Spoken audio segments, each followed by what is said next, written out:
16절 말씀을 통해서 바나바라는 제목으로 하나님 말씀 증거하겠습니다. 약해도 쓰임받을 수 있습니다 시리즈 16번째 시간입니다. 오늘로써 약해도 쓰임받을 수 있습니다 시리즈가 마쳐지게 됩니다. 다음 주부터는 구약에 있는 느헤미야 말씀을 통해서 절대로 역경에 굴복하지 맙시다 라는 제목으로 하나님 말씀 시리즈로 올해 말까지 그렇게 증거하게 될 것입니다. 이 느헤미야서에 대해서 좀 간단하게 설명을 드리면 원래 느헤미야하고 에스라는 한 권입니다. 그래서 에스라서, 바로 느헤미야 앞에 있는 이 에스라서를 에스라 1권, 또 느헤미야를 에스라 2권 이렇게 불렀던 성경인데, 이게 후대에 와서 느헤미야와 에스라가 나누어졌습니다.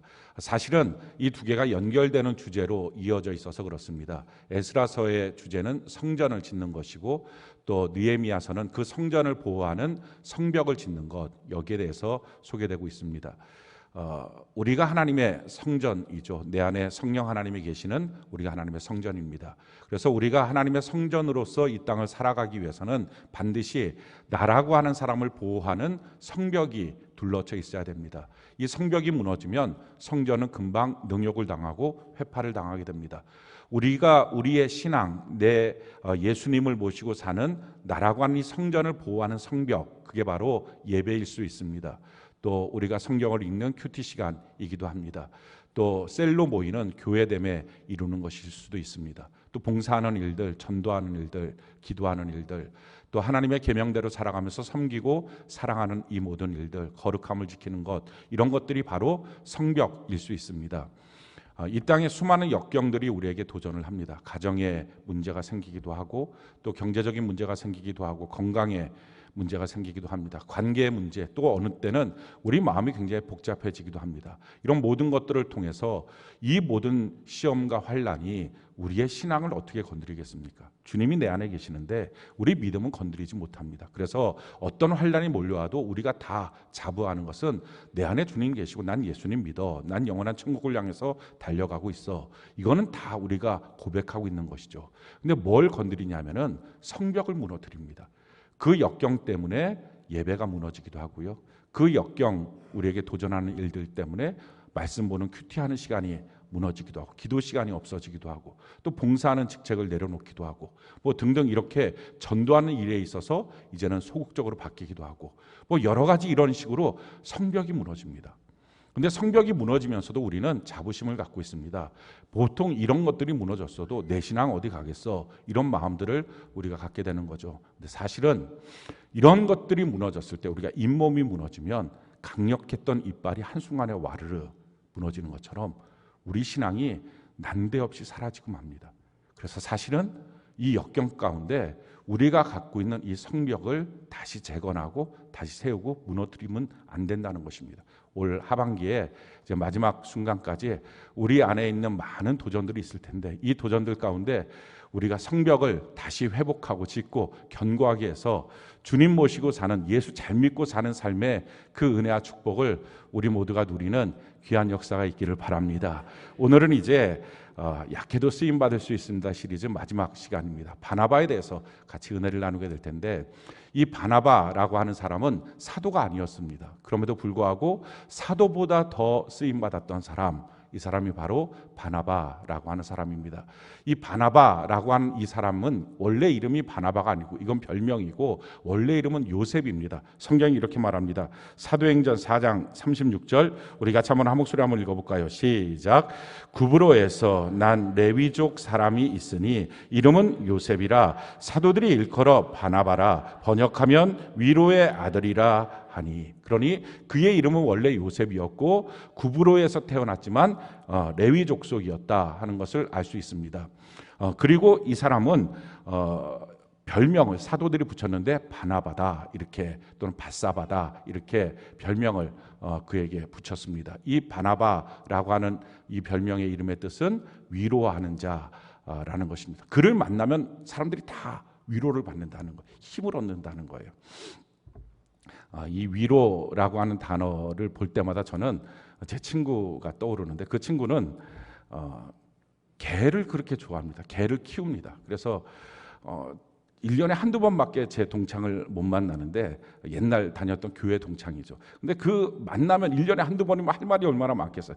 근데 그 만나는 시간 대부분을 제가 키우는 개 얘기만 합니다. 그래서 온통 개 얘기만 듣고 오는데, 근데 이 친구가 개가 자기를 너무 많이 위로해 준다는 거예요. 자기가 아파갖고 그렇게 누워있으면 개가 이렇게 마루를 이렇게 돌면서 막 이렇게 왔다 갔다 하다가 자기를 한번 쳐다보고 또 이렇게 한 바퀴 돌고 와서 자기를 한번 쳐다보고, 근데 그 쳐다보는 눈빛이 너무 자기를 위로해 준다는 거예요. 자기가 나갔다가 밤늦게 오면 막 뛰어와서 꼬리 흔들어주고, 그렇게 식구들은 다 자고 있는데 그 개만 그렇게 환영해주고 있고, 그게 너무 좋다는 거죠. 중년 남자 혼자서 길거리 배회하면 신고 들어가잖아요. 그런데 개 끌고 이렇게 한 바퀴 돌면 아무도 뭐라고 안 하고 그 개가 주는 게 너무 좋다는 거예요. 그러면서 저한테, 근데 진짜 개가 위로가 되는 게 왜 그런지 아니? 저는 안 키워봤으니까 잘 모르겠는데 그 친구가 그러더라고요. 개는 말을 안 해. 그러더라고요. 개는 말을 안 해. 그래갖고 제가 알았어요. 이 반려견 또 반려묘 이 고양이 키우는 사람들이 왜 그걸 갖고 키우고 위로를 받는다 그럴까? 말을 안 하는 거예요. 한밤중에 와서 막 꼬리 흔들면서도 왜 이렇게 뭐 하느라고 늦게 와서 무슨 일 했어? 이런 말을 안 하는 거예요. 아파갖고 누워있을 때 몸 관리 잘하라 그랬지. 이런 말을 안 하는 거예요. 그냥 지그시 쳐다보고 있는 거예요. 그게 위로가 뭐냐? 그냥 같이 앉아서 울어주고 같이 앉아서 웃어주되 말을 잘 하지 않는 게 위로다 하는 거예요. 그러고 나서 제가 성경을 본 거예요. 그랬더니 사도행전에 기가 막히게 이 바나바라는 사람하고 바울 사도 둘이서 전도 여행을 가는데 사람들이 그 모습을 보고 별명을 붙여주는 거예요. 바나바를 향해서는 제우스, 바울을 향해서는 헤르메스, 이렇게 신의 이름을 붙여서 별명 붙여줬는데, 헤르메스는 말하는 신입니다. 말 잘하니까. 근데 바나바는 제우스, 품위만 있다는 거예요. 그러니까 바나바는 모양 좋게 이렇게 미소 지으면서 말은 잘 안 하고 이렇게 하고 전도 여행을 다녔던 것 같아요. 그러니까 말을 안 하니까 먼저 위로의 사람이에요. 어떤 분이 저한테 그러더라고요. 나비하고 벌하고 뭐가 더 유익하냐? 여러분, 뭐가 더 유익한 것 같아요? 말할 것도 없어요. 벌이 유익하죠. 벌은 꿀을 만들어내잖아요. 나비는 뭐 하나 만들어내는 게 없어요. 지가 꿀을 빨아먹지 뭐 하나 만들어내는 게 없어요. 그래서 벌이 당연히 유익하다고. 그런데 이렇게 물어보더라고요. 근데 왜 벌 축제는 없고 나비 축제는 있냐고. 한평에 나비 축제 있잖아요. 근데 벌 축제는 없고, 훨씬 더 유익한 게 벌인데 왜 벌 축제는 없고 나비 축제는 있을까? 그랬더니 그분이 하시는 말씀이, 벌은 쏘잖아요. 그럼. 그래서 우리가 이렇게 저 사람한테는 이 말 한마디는 꼭 해야 돼. 그렇게 쏘면 위로가 안 되는 거예요. 평상시에 사랑한다 유익을 많이 줘도 이 말 한마디는 해야지라고 쏘면 위로가 안 돼요. 그런데 그냥 팔랑팔랑 이렇게 나비처럼 왔다 갔다 하면 그냥 위로가 되는 거예요. 옆에 앉아주면 위로가 되는 거예요. 이 바나바는 그래서 말은 잘 안 하는데 옆에 가서 같이 웃어주고 울어주고 그런 위로의 사람이에요. 그러면 이 바나바가 뭐가 머리에 든 게 없어서, 아는 게 없어서 그렇게 말을 안 했을까? 그렇지 않아요. 바나바는요, 신앙이 참으로 체계적으로 잘 갖춰졌던 사람이에요. 잘 알았던 사람이에요. 우리 사도행전 1장 21절로 23절 우리 같이 한번 한 목소리 읽어볼까요? 자, 시작.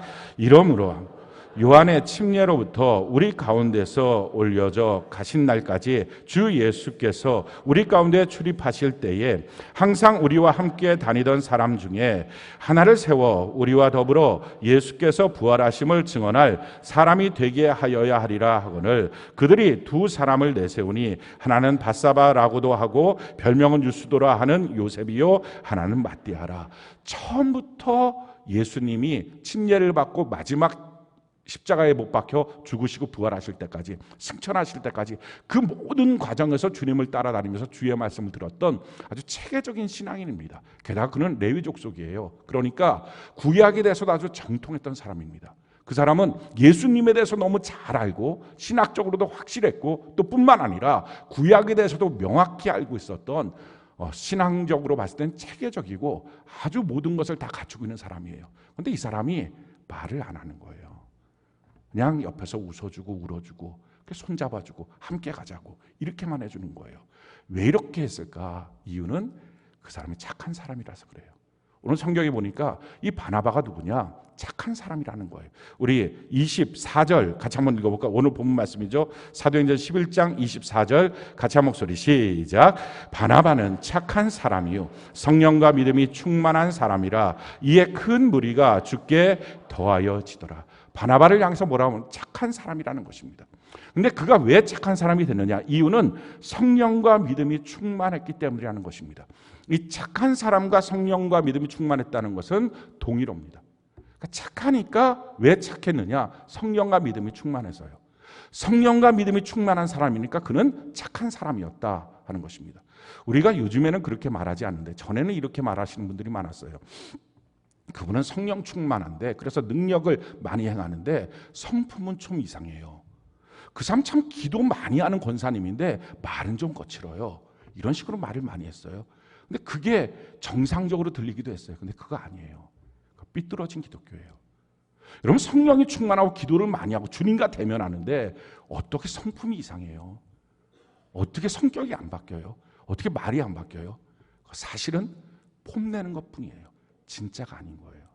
성령이 우리 안에 계시면 성령의 역사들이 우리 안에 일어나겠죠. 성경이 이렇게 말하고 있습니다. 갈라디아서 5장 22절로 23절 우리 같이 한번 읽어볼까요? 시작. 오직 성령의 열매는 사랑과 희락과 화평과 오래 참음과 자비와 양성과 충성과 온유와 절제니 이 같은 것을 금지할 법이 없는, 이게 성령의 열매예요. 그러면 이 성령 하나님이 내 안에 계시면 당연히 성령의 열매가 우리를 통해서 맺어질 것입니다. 내 안에 감나무 씨가 뿌려졌다면 감나무가 자라나고 감 열매가 맺는 거랑 똑같습니다. 성령이 계시면 성령의 역사가 나타나게 되죠. 근데 어떻게 성령은 충만하다 하는데 주님과 대면에 기도는 했다고 하는데 어떻게 입은 거칠고 어떻게 말은 그렇게 함부로 하고 어떻게 또 성품은 못된 성품들 자기만을 위한 것들이 나오겠어요.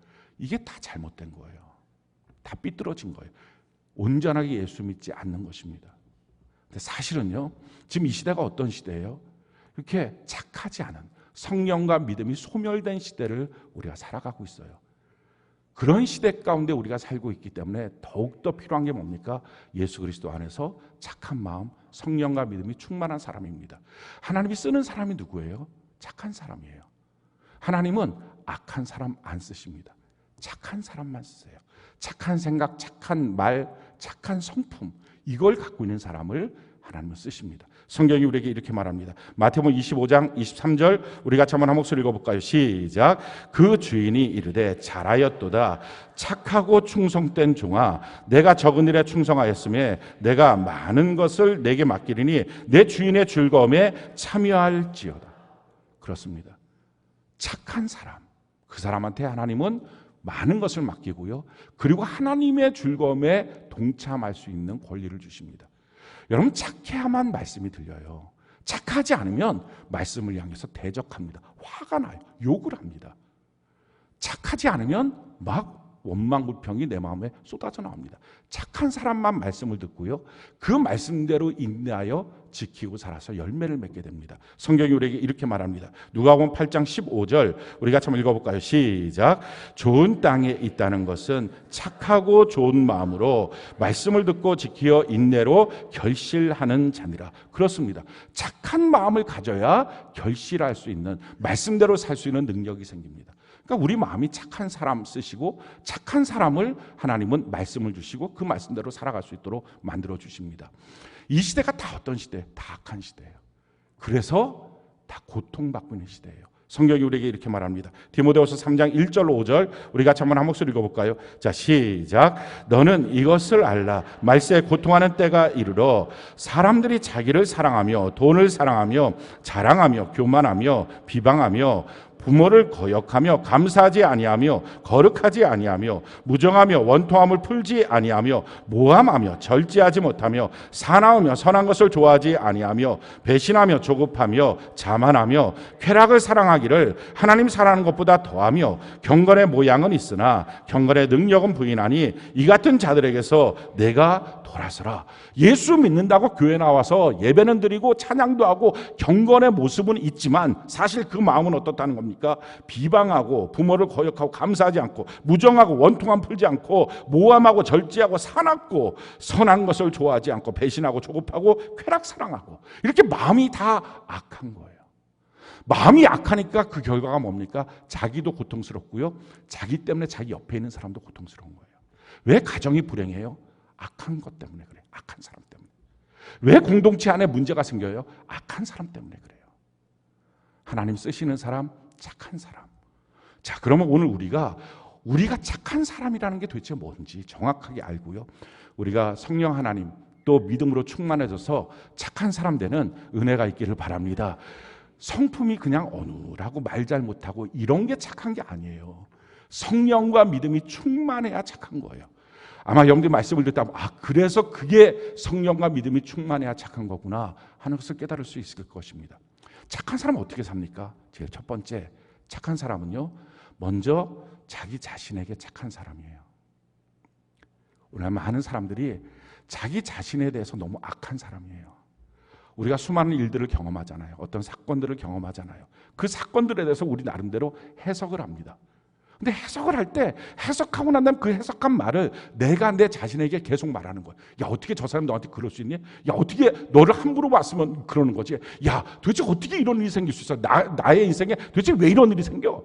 지금 그 사건을 해석한 거예요. 자기가 해석하고 자기가 자기한테 말하는 거예요. 나쁜 말을 계속하는 거예요. 근데 어떻게 행복해지겠어요? 어떻게 기뻐할 수 있겠어요? 그 해석을 하는데 해석을 잘못하니까 계속 자기가 자기한테 나쁜 사람인 거예요. 사랑하는 성도 여러분, 여러분들은 어떤 사람이에요? 여러분들은 자기 자신에 대해서 착한 사람이에요? 나쁜 사람이에요? 그러니까 어떤 사람들은 좋은 일 있으면 뭐 좋게 말하겠지만 좋은 일이 아닌데 아니요, 그걸 자기가 어떻게 알아요? 좋은 일인지 나쁜 일인지. 많은 사람들은 얼굴은 착한 표정을 지으면서 사실은 마음속에는 계속 봐주는 사람이 있어요. 이 사람 제일 무서운 사람이에요. 아내가 남편을 계속 봐줘요. 이 봐주는 사람의 특징은 뭡니까? 수를 센다는 거예요. 한 번, 두 번, 세 번. 그래갖고 나중에 한두 번도 아니고 말이야. 이걸 수를 세고 있었던 거예요. 남편이 아내를 봐줘요. 부모가 자녀를 봐주고 자녀가 부모를 봐줍니다. 어떤 공동체 안에서도 봐줘요. 이렇게 봐주는 사람의 문제는 뭐예요? 어느 날 이 봐주는 게 뚝이 한번 무너지면 다 죽는 거예요. 그러니까 묻지마 살인. 봐주다가 화가 치밀으니까 견디지 못하니까 묻지마 살인 나와요. 아니, 교회 안에서도 봐주는 거예요. 영적 리더를 봐주고요. 심지어는 하나님도 자기가 봐준다 그래요. 내가 착하니까 봐준다. 아니에요. 그게 착한 게 아니라 그 사건에 대해서 자꾸 자기가 자기 안에 나쁜 말을 하는 거예요. 나쁜 사람인 거예요. 자기가 자기에게 나쁜 사람인 거예요. 우리에게 일어난 많은 사건들에 대해서 내가 어떤 해석을 하느냐. 좋은 해석을 하는 사람. 그래서 좋은 말을 내게 들려주는 사람. 이게 나에게 착한 사람입니다. 가장 대표적인 사람이 요셉이라고 하는 사람이에요. 요셉은 30살에 국무총리가 됩니다. 빠른 시간에 국무총리 되죠. 그런데 그의 인생을 보면 30살까지 중에 13년을 옥에도 갇히고 노예도 팔려갑니다. 그러니까 17년만 아버지 밑에 있다가 13년, 거의 절반 정도를 그냥 엉망진창 너무 고통스러운 밑바닥 인생을 삽니다. 그럼에도 불구하고요, 그 밑바닥 인생에 살았으면 얼마나 마음속에 분노도 있고 미움도 있고 막 그럴 텐데, 바로가 그의 얼굴을 보자마자 이렇게 말합니다. 너처럼 성령에 충만한 얼굴을 가진 사람이 없다. 그러니까 자기가 자기 마음속에 이렇게 쌓아둔 게 없는 사람이에요. 봐준 게 없는 사람. 내가 내 형들을 좀 봐주지. 뭐 그게 없어. 이게 다 해석이 된 거예요. 요셉은 자기가 자기의 인생에 대해서 해석을 잘했어요. 그러니까 그 잘한 해석으로 자기 귀에다 계속 말해주니까 자기 인생에 소망이 있잖아요. 믿음이 있잖아요. 자기 인생에 대해서 뭐라고 해석을 합니까? 우리가 너무 잘 아는 말씀이죠. 창세기 45장 5절부터 8절까지 우리 같이 한번 한 목소리 읽어볼까요? 자, 시작. 당신들이 나를 이곳에 팔았다고 해서 근심하지 마소서, 한탄하지 마소서. 하나님이 생명을 구원하시려고 나를 당신들보다 먼저 보내셨나이다. 하나님이 큰 구원으로 당신들의 생명을 보존하고 당신들의 후손을 세상에 두시려고 나를 당신들보다 먼저 보내셨나니, 그런즉 나를 이리로 보낸 이는 당신들이 아니요 하나님이시라. 하나님이 나를 바로에게 아버지로 삼으시고 그 온 집의 주로 삼으시며 애굽 온 땅의 통치자로 삼으셨나이다. 당신들이 나를 파는 게 아닙니다. 나는 하나님이 사명이 있어서 먼저 하나님이 보내신 거예요. 이렇게 그 사건을 해석을 한 거예요. 그렇게 자기의 귀에 계속 말하니까, 그 착한 사람의 말로 자기가 말하니까 얼마나 소망이 있어요. 내가 보내심을 받았구나. 팔려온 인생 나 아니구나. 어쩌다 실수해서 망가진 인생 아니구나. 이걸 아는 거예요. 자, 그러면 형들이 자기한테 너무 큰 잘못하고 자기 인생 우여곡절 많았던 거 다 몰라서 바보라서 눈이 다 가려져서 그렇게 했습니까? 아니에요. 너무 정확하게 알고 있었어요. 그런데 하나님을 믿은 거예요. 여러분, 믿음이 좋으면 착한 사람 된다니까요. 성령이 감동하면 그때서야 착한 사람이 된다니까요. 이 요셉이 이렇게 고백을 합니다. 창세기 50장 19절로 20절 우리 같이 한번 읽어볼까요? 시작. 요셉이 그들에게 이르되 두려워하지 마소서 내가 하나님을 대신하리이까 당신들은 나를 해하려 하였으나 하나님 그것을 선으로 바꾸사 오늘과 같이 많은 백성의 생명을 구원하게 하시려 하셨나니. 지금 자기 아버지 그 야곱이 돌아가시게 됐을 때에 그 형들이 자기들이 한 일이 있으니까 아마 요셉이 아버지가 있는 동안에는 우리를 용서해 주는 것처럼 하고 있다가 아버지 돌아가시고 나면 우리에게 해코지할지도 모르겠다. 이 두려움이 생긴 거예요. 그러니까 요셉한테 가서 아버지가 하지도 않았던 유언을 말하면서 우리 잘 보살피라 그랬다. 그러니 요셉이 그 모습을 보면서 가슴이 아픈 거예요. 그래서 말합니다. 걱정하지 마세요. 그러면서 하시는 말이 이거예요. 내가 하나님을 대신하겠습니다. 그들의 악을 모르는 게 아니에요. 그들의 간악함을 모르는 게 아니에요. 그들이 정말 잘못했다는 거 알아요. 그렇지만 이 모든 것에 대한 징벌은 내가 할 게 아니라 하나님이 하십니다. 그러면서 말합니다. 우리 하나님은 당신들은 나한테 분명히 악으로 행했지만 선으로 바꿔주셨습니다. 라고 고백하는 거예요. 하나님에 대한 절대적 믿음이 있으니까 해석이 되는 거예요. 착한 마음을 갖고 나에게 착한 사람으로 말할 수 있는 것입니다. 오늘 이 바나바라고 하는 사람도 마찬가지예요. 이 바나바라고 하는 사람은요, 사람들이 괜히 그를 들쑤셔놨어요. 상처를 줬어요. 그 사건이 뭐냐면은 가룟 유다가 떠나서 자살하고 난 다음에 사도 한 명 뽑자 그러고 난 다음에 두 사람을 청구한 거예요. 근데 그 두 사람이 바나바랑 마띠아입니다. 그런데 이 마띠아를 하나님이 인정해 주시고 바나바를 버린 거예요. 자, 사도행전 1장 24절로 26절 우리 같이 한번 한 목소리 읽어볼까요? 자, 시작. 그들이 기도하여 이르되 뭇 사람의 마음을 아시는 주여 이 두 사람 중에 누가 주님께 택하신 바 되어 봉사 및 사도의 직무를 대신할 자인지 보이시옵소서. 유다는 이 직무를 버리고 제 곳으로 갔나이다 하고 제비 뽑아 마띠아를 얻으니 그 11사도의 수에 들어가니라. 우리 교회는 이제 그런 경우가 없는데 장로님 중에 다른데 한 분이 다른 데서 투표를 하는 거죠. 장로 되는데 성도들이 이제 투표를 합니다. 근데 투표가 우리 교회는 안 해요. 왜냐하면 별로 성경적이지 않아요. 성경이 사람을 뽑아서 쓰는 방법은 지명하거나 아니면 사람들이 그를 향해서 이렇게 추천을 해주거나 아니면 제비를 뽑을지언정 사람들끼리 투표를 안 합니다. 근데 이런 방법, 오직 하나님의 뜻에 의지해서 사람들을 세우는 방법에 대해서는 공정성이다, 뭐다, 뭐 이런 말들 시비들이 걸릴 수 있으니까 아예 그냥 사람들 모아놓고 투표를 하는 거예요. 쉽게 가는 거죠. 근데 쉬운 게 아닌 거예요. 그 장로님이 장로가 되는 이제 투표를 하는데 2번 떨어진 거예요. 첫 번째 떨어졌을 때는 하나님이 나를 겸손하게 하신다. 이렇게 마음이 잘 해석이 돼서 겸손해졌대요. 근데 문제는 2번째 또 떨어지니까 그 마음이 안 들더라는 거예요. 마음이 너무 속상하더라는 거예요. 그래서 그다음부터는 교회 성도들을 보면 좋은 마음으로 안 보이고 저놈이 나한테 투표를 부표했나 가표했나 이게 자꾸 생각이 나서 그러면서 그분이 하는 말이 내년에 한 번 더 선거 있는데 또 떨어지면 저 교회 옮길 겁니다.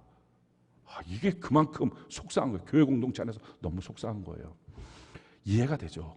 근데 그 정도가 아니고 이 바나바는요, 사람들이 다 추천해서 둘을 올렸어요.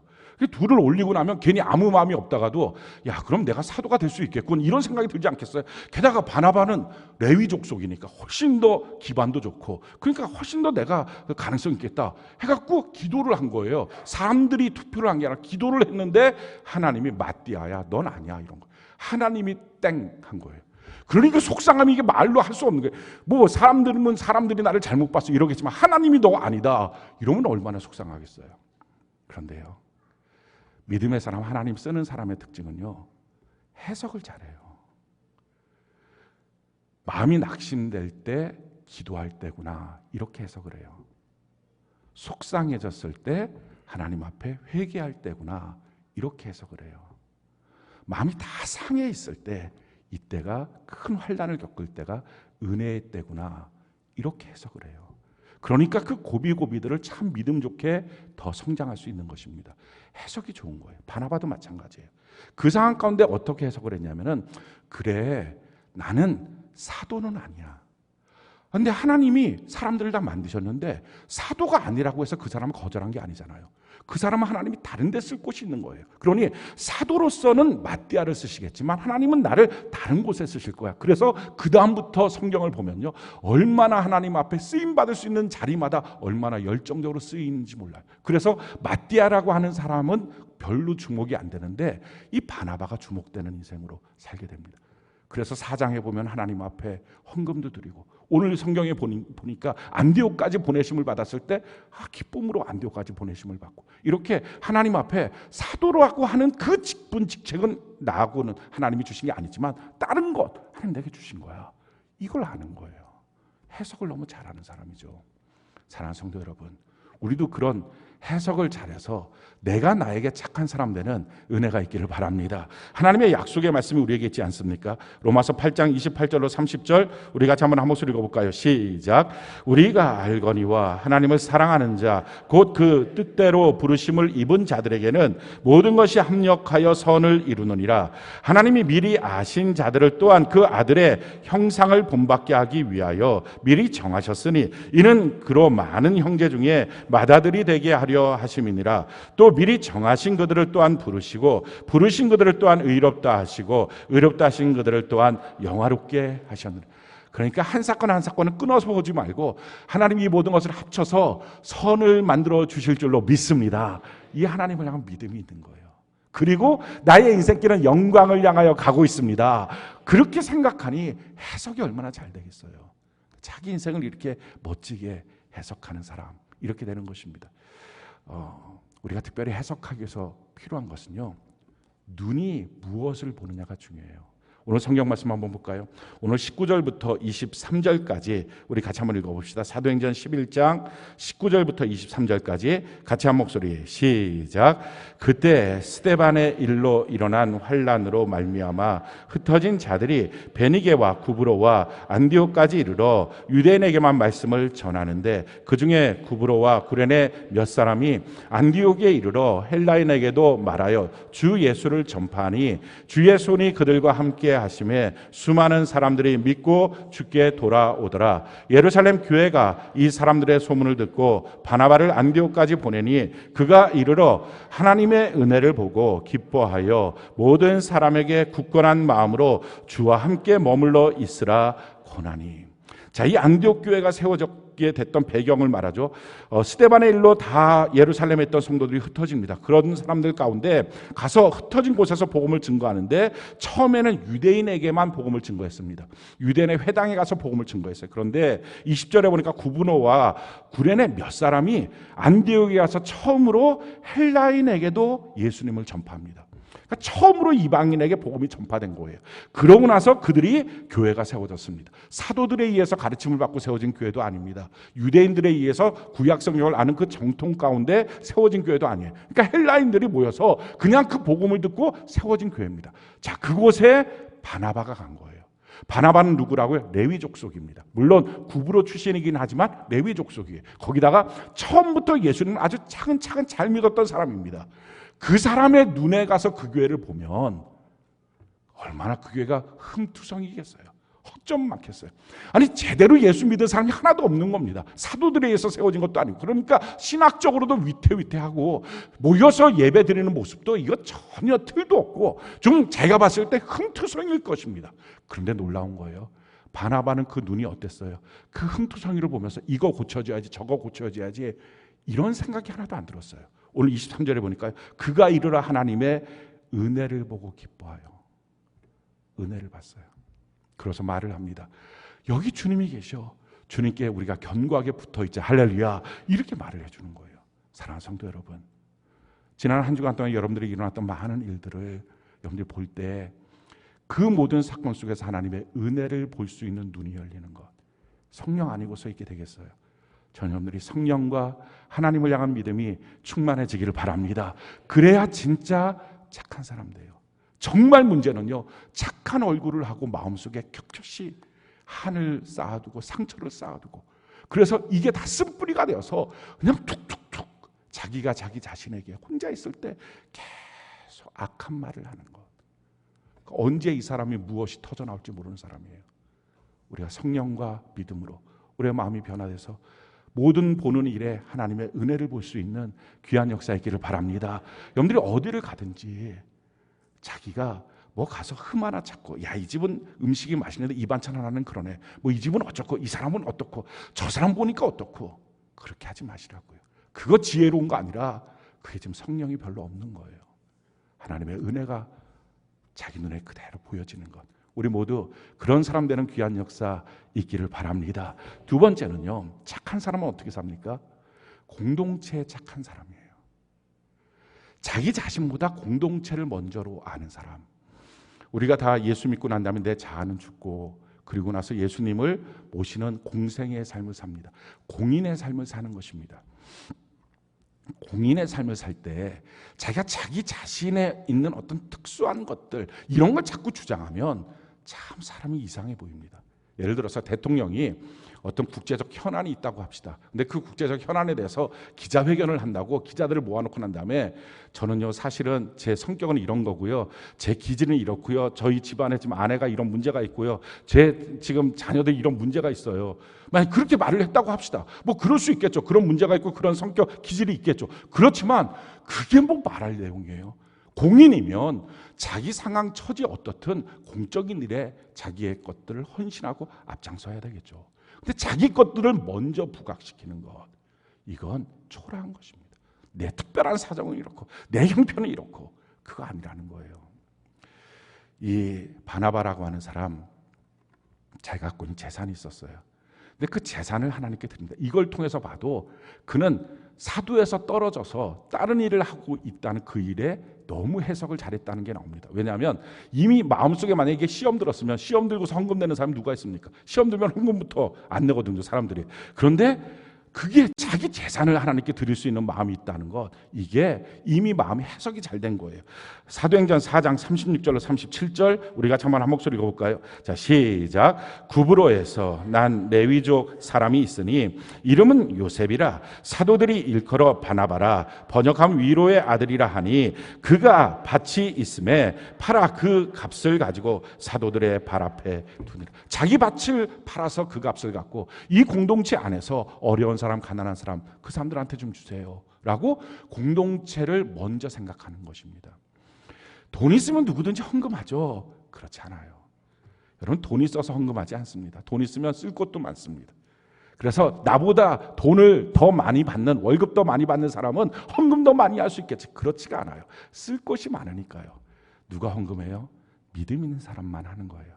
성경이 이렇게 우리에게 말합니다. 고린도서 8장 2절로 3절 우리가 한번 읽어볼까요? 시작.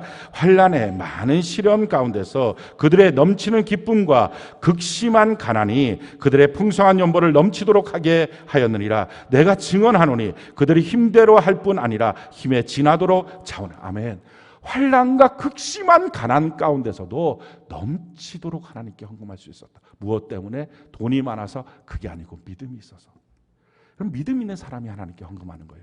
믿음 있는 사람이 공동체를 먼저 생각하고, 이 사람이 착한 사람이에요. 자, 그러면서 헌금만 했던 게 아니에요. 자기가 갖고 있는 시간과 자기의 일들을 하나님께 드릴 수 있었어요. 고린도전서 9장 6절 같이 한번 볼까요? 고린도전서 9장 6절 같이 한 목소리 시작. 어찌 나와 바나바만 일하지 아니할 권리가 없겠느냐. 사도 바울과 바나바는요, 자비랑이었어요. 자기가 일을 했어요.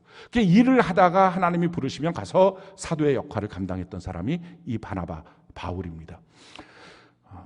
사람들이 이런 사람들이 있어요. 저 바빠요. 저 일할 거 많아요. 저 시간 내기 힘들어요. 무슨 봉사? 저 바빠요. 그래요. 바쁘죠. 급하죠. 그런데 그때 하나님 앞에 먼저 시간을 낼 수 있는 사람, 공동체를 위하여 착한 마음을 갖는 사람, 그게 착한 사람이에요. 성령이 충만하고, 내가 왜 직장을 갖고 있는지, 내가 왜 돈을 벌고 있는지, 내가 왜 일을 하고 있는지, 이게 정말 주님 때문이라면 주님 위해서 먼저 쓸 수 있는 사람. 직장이 있었던 이 바나바 보고 사도들이 명령한 거예요. 너 안디옥 가. 예루살렘에 있던 바나바 보고 안디옥 가서 거기 교회 섬겨. 그랬더니 아멘. 그리고 안디옥에 갑니다. 그렇게 주님 앞에 자기의 시간과 자기의 삶을 드릴 수 있었던 사람. 이 사람이 바로 공동체 먼저예요. 자기 먼저가 아니라 그 사람이 공동체 먼저인 이 사람이 착한 사람이에요. 세 번째, 착한 사람은 어떻게 삽니까? 착한 사람은요, 옆에 있는 사람한테 착한 사람이에요. 옆에 있는 사람을 보면서 그를 기대하고 또 그를 향해서 기도할 줄 알아요. 함부로 판단하고 정죄하지 않아요. 그게 착한 사람이에요. 착한 사람은요, 함께 있을 줄 압니다. 여러분, 우리가 함께 있는다는 것이 불편합니다. 그렇지만 능력이 있어요. 성경이 우리에게 이렇게 말합니다. 전도서 4장 12절, 우리가 한번 한 목소리 읽어볼까요? 시작. 한 사람이면 패하겠거니와 두 사람이면 맞설 수 있나니 세 겹조는 쉽게 끊어지지 아니하느니라. 아멘. 우리가 셀예배 드리면 불편합니다. 그리고 셀예배 드리면 가능하면 안 드리고 싶어하는 마음이 처음에 많습니다. 그러다가 몇 주 일 때문에 안 드리고 나잖아요. 그럼 또 드리려고 그러면 진짜 싫어집니다. 그래서 셀예배가 싫다, 나랑 안 맞는다고 말합니다. 안 맞는 게 아니고요, 그냥 불편한 거예요. 그럼에도 불구하고 그걸 이기고 셀예배를 드리시기 바라요. 그러면 능력이 있어요. 함께하는 능력이 나타나요. 그게 하나님의 뜻이에요. 그래서 좀 불편한 걸 이기고 함께하는 것입니다. 성경이 우리에게 이렇게 말하고 있습니다. 에베소서 2장 22절 우리가 한번 읽어볼까요? 시작. 너희도 성령 안에서 하나님이 거하실 처소가 되기 위하여 그리스도 예수 안에서 함께 지어져 가느니, 주님이 거할 수 있도록 지어져 가는 것, 자기 혼자가 아니라 함께 지어져 가는 것입니다. 그래서 같이 나누는 것입니다. 그런데 어떤 분들 중에 이런 분들이 있어요. 저는 셀예배 계속 몇 년을 드렸는데 그것이 내게 능력이 되는지 은혜가 되는지 그것이 내 삶에 힘이 되는지 모르겠어요. 그래서 셀예배 드리는 거 그냥 가서는 뭐 드리라고 하니까 안전은 있겠지만 잘 모르겠어요 라고 말하시는 분들이 있어요. 그래서 제가 그 중에 한 분한테 제가 그랬어요. 그러면 셀예배 드릴 때 옆분들의 기도 제목은 아시나요? 그분들 큐티도 좀 읽어보시나요? 그 옆분들을, 자기 셀원들을 향해서 관심이 있나요? 저 그런 거 없는데요. 그냥 가서 앉아있으니까 앉아있는데요. 그거는 그 공간에 앉아있을 뿐이지 함께 하는 게 아니잖아요. 함께 해야 된다고요. 그 사람의 큐티도 보고 그 사람의 마음도 읽어보고 또 그 사람 기도 제목도 보고 그 사람 마음속에 두기도 하고, 이런 과정들을 통해서 함께가 될 때 능력이 있습니다. 그 함께라는 것은요, 옆 사람을 봐주는 거예요. 그리고 그 사람이 무엇이 필요한지 손잡아주는 것입니다. 사실은 이 바나바가 없으면 바울이라는 사람은 없는 거예요. 우리가 흔히들 생각할 때 이런 생각합니다. 바울이 다메섹 도상에서 강력한 빛 가운데 주님을 만나잖아요. 그러고 나면 그 다음부터 이 바울이 놀랍게 하나님이 쓰셨을 것이다. 그렇지 않아요. 하나님은 사람을 쓰실 때 방식은요, 그를 이렇게 묵혀두세요. 숙성시킵니다. 이 바울이 다메섹에서 예수님을 만나요. 그러고 난 다음에 바로 아라비아 사막으로 가요. 3년 동안 기도합니다. 자기 안에 있는 이 그동안의 구습들, 악한 것들, 이거 뽑아내는 과정을 해요. 그래서 3년 동안 하나님 앞에 기도해요. 그러고 난 다음에 예루살렘으로 바로 올라가요. 그러고 나서 예루살렘에 가서 사도들을 만나면서 내가 이렇게 변화되었습니다. 근데 문제는 사도들이 하나도 그를 받아주지 않아요. 이 사람이 얼마나 많이 그동안에 예수 믿는 사람 잡아갔다는 걸 아니까 이런 식으로 우리 안에 들어와서 스파이 노릇하면서 우리 다 알아갖고 한꺼번에 잡아갈 거야, 이 생각을 가지니까 안 받아줘요. 근데 안 받아주는 그 사람을 갖고서 사도들과 이렇게 연결시켜줬던 사람, 이 사람이 바나바예요. 성경이 이렇게 우리에게 말하고 있죠. 사도행전 9장 26절로 30절 우리 같이 한번 읽어볼까요? 시작. 사울이 예루살렘에 가서 제자들을 사귀고자 하다가 두려워하여 그의 제자됨을 믿지 아니하니 바나바가 데리고 사도들에게 가서 그가 길에서 어떻게 주를 보았는지와 주께서 그에게 말씀하신 일과 다메섹에서 그가 어떻게 예수의 이름으로 담대히 말하였는지를 전하니라. 사울이 제자들과 함께 있어 예루살렘에 출입하며 또 주 예수의 이름으로 담대히 말하고 헬라파 유대인들과 함께 말하며 변론하니 그 사람들이 죽이려고 힘쓰거늘 형제들이 알고 가이사라로 데리고 내려가서 다소로 보내니라. 그러니까 사도들이 안 받아주니까 믿을만 했던 이 바나바가 이 사람 믿을 수 있는 사람이에요 라고 연결이어서 사도들과 같이 교제를 맺게 됩니다. 그리고 나서 예루살렘에서 복음을 증거하는 거예요. 근데 그 복음 증거하는 일 때문에 헬라파 유대인들이 저 사람 잡아 죽여야 된다, 저렇게 못된 게 어딨냐, 어떻게 저렇게 변심했냐 하고서 바울, 이 사울을 잡아 죽이려고 하니까 그를 다소로 보냅니다. 3년 예수님을 다메섹 도상에서 만났어요. 그러고 나서 3년 동안 아라비아 사막에서 기도만 했어요. 하나님의 말씀 가운데 자기가 변화됐어요. 그리고 예루살렘으로 올라왔어요. 사도들과 교제했어요. 이 시간이 15일이에요. 긴 시간 한 게 아니라 15일 동안 그걸 했어요. 그러고 났는데 사람들이 죽이려고 하니까 그를 다시 보내서 다소 자기 고향으로 보냈어요. 그러고 나서 10년 동안 그냥 있었어요. 무슨 매미도 아니고, 이게 뭐 7년 동안 있다가 잠깐 일주일 동안 매미도 아니고. 그러니까 하나님은요, 내가 오늘 성령 받았어요, 능력 받았어요, 오늘 말씀 깨달아졌어요, 그러면 오늘부터 쫙 사명의 길이 열리고 막 인생의 길이 열리고 하나님 날 쓰신다, 그렇게 안 해요. 충분히 그의 인간의 성품들이 죽어지고 변화되도록 그를 숙성시키는 과정이 있어요.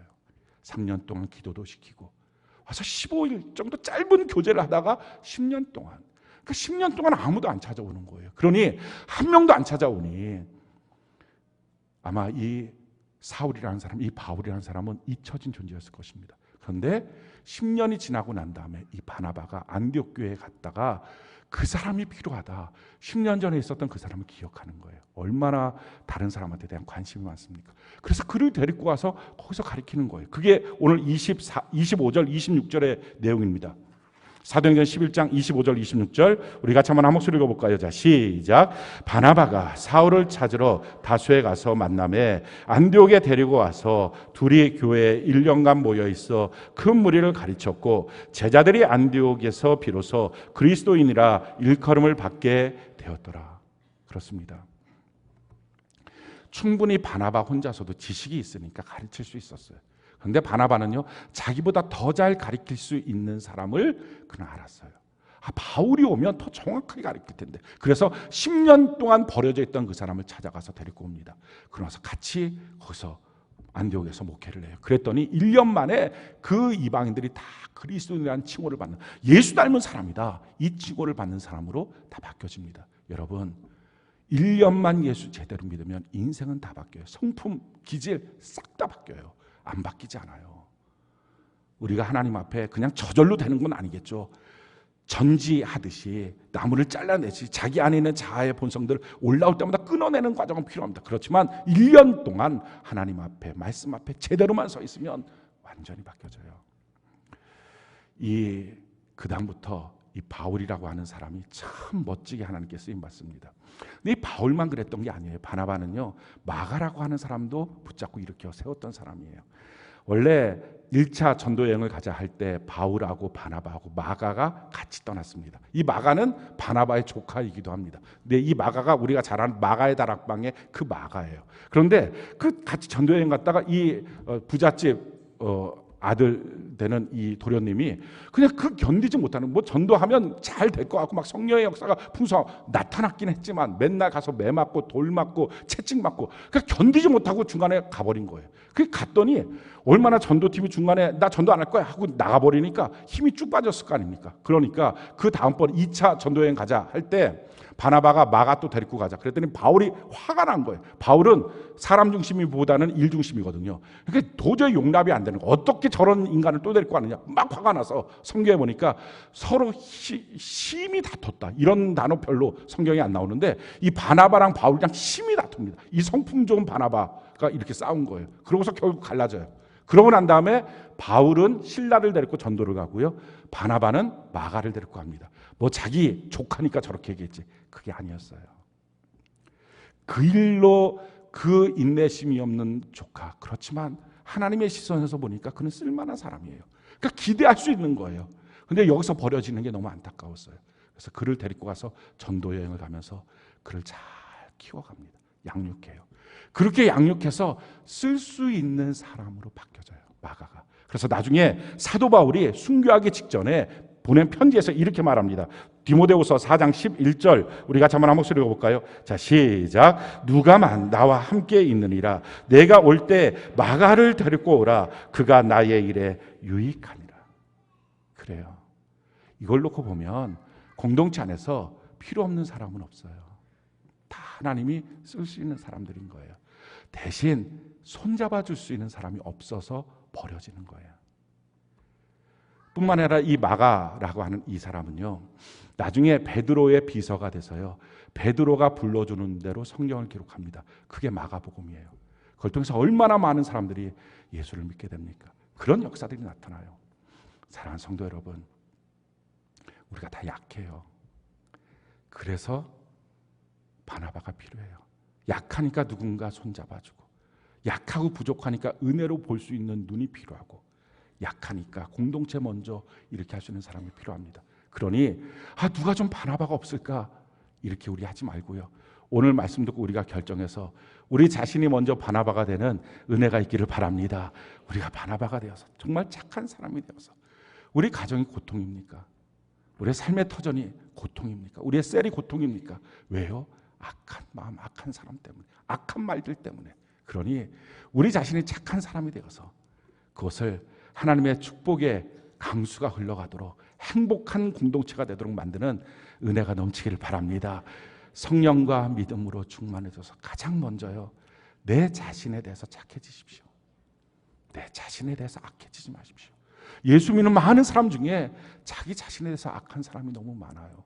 자기 자신에 대해서 먼저 착한 사람 되는, 그래서 해석을 잘하고 이렇게 착한 사람이 되고 나면 다른 사람도 착한 마음으로 해석이 될 거 아닙니까? 그런데 자기가 해석되고 남을 해석하고 나잖아요. 그러면 그때부터 그 일로 그의 인생의 길이 열려요. 요셉이 그렇잖아요. 자기 인생이 해석되고 나니까 떡 맡은 관원장, 술 맡은 관원장의 인생이 해석이 되고요. 그러고 나니까 바로의 꿈이 해석이 되니까 그걸 통해서 인생이 열려지는 거예요. 사랑하는 성도 여러분, 우리가 정말 착한 마음으로 해석이 잘 되는 그런 은혜의 사람, 믿음과 성령에 충만한 사람, 그리고 공동체 먼저인 사람, 내 옆에 있는 사람과 함께 할 수 있는 사람 되는 은혜가 넘치는 이 한 주간이 되기를 예수님 이름으로 축원합니다.